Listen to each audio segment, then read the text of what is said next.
అండి. 2 డేస్ క్రితం గుంటూరు వెళ్తూ ఉంటే లంచ్‌కి ఇక్కడ సేనాపతి మిలిటరీ హోటల్ కాడ ఆగామండి. ఇక్కడ వెజ్ ఐటెమ్స్ అంట, నాన్ వెజ్ ఐటెమ్స్ సూపర్‌గా ఉన్నాయి. ఇంకా ఇందులో రాగి సంకటి, నాటుకోడి పులుసైతే ఇంకా సూపర్‌గా ఉంది. ఇంకా ఈ రాగి సంకటైతే నాకైతే చాలా బాగా నచ్చింది. ఇంకా రాగి సంగటి, నాటుకోడి తినాలంటే ఇంకా ఈ సేనాపతి హోటల్‌కెళ్ళి తినాలి అన్నంత టేస్ట్‌గా ఉండింది. Non veg items, veg items అన్నీ ఇక్కడ చాలా సూపర్‌గా ఉన్నాయి. మేమైతే నాన్ వెజ్ మాత్రం తీసుకున్నాము. ఇంకా బొమ్మడాయిల పులుసు వస్తే అదైతే ఇంకా సూపర్‌గా ఉందండి. ఇంకా ఎండలు మండిపోతున్నాయి కదా! ఏప్రిల్‌లోనే ఎండలు ఇంకా విజయవాడలో మండిపోతున్నాయి. ఇంకా మా పిల్లలు ఐస్ క్రీమ్ తీసుకుంటే నేను కూడా సరదాగా ఐస్ క్రీమ్ తిని కబుర్లు చెప్పుకుంటూ తిన్నా జరిగేదాకా కబుర్లు చెప్పుకుంటూ ఇలా జర్నీ చేసామండి.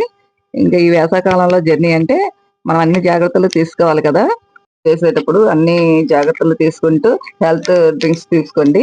అప్పుడే జర్నీ అనేది ఈ వేసవికాలం సూపర్‌గా సాగిద్ది. వర్షాలొస్తే ఇంకా ఎండలు ముదురుతాయి. అందరూ జాగ్రత్తగా ఉండండి.